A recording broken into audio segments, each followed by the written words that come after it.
Selama bulan Ramadan, Masjid Jami' Lung Bata, Kecamatan Lung Bata, Kota Banda Aceh memiliki tradisi tahunan yang selalu dilakukan, yaitu memasak kuliner kanji rumbi khas Aceh yang dibagikan secara gratis kepada warga sebagai penganan untuk berbuka puasa.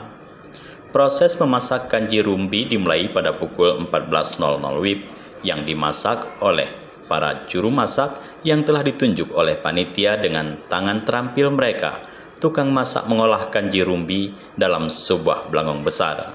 Campuran rempah khas yang telah diracik terus diaduk dan dicampur sehingga mengeluarkan aroma yang begitu menggoda. Pengurus Masjid Jami' Lung Bata, Rahmat Alimin, mengatakan tradisi memasak kanji rumbi di saat bulan suci Ramadan untuk dibagikan kepada masyarakat sudah menjadi tradisi tahunan yang selalu dilaksanakan di Masjid Jami' Lung Bata ini.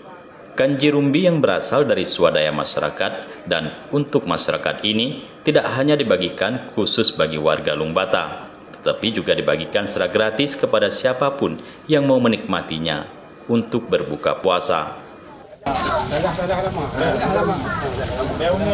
Ya, benar. Kanji rumbi. Yang selama ini tidak ada kita kecualikan bagi siapa saja masyarakat kaum muslimin dan kaum muslimat yang ingin, silahkan datang kemari untuk mengambil kanji rumbi, dan yang sudah yang telah berlalu itu sampai dari kecamatan-kecamatan Ule Karing, Baitur Rahman, Lambaro datang kemari untuk mengambil kanji rumbi. Dan kanji rumbi di Masjid Jami' Kemukiman Lung Bata ini sudah berjalan setiap tahunnya sudah sekitar 10 atau 12 tahun ke belakang.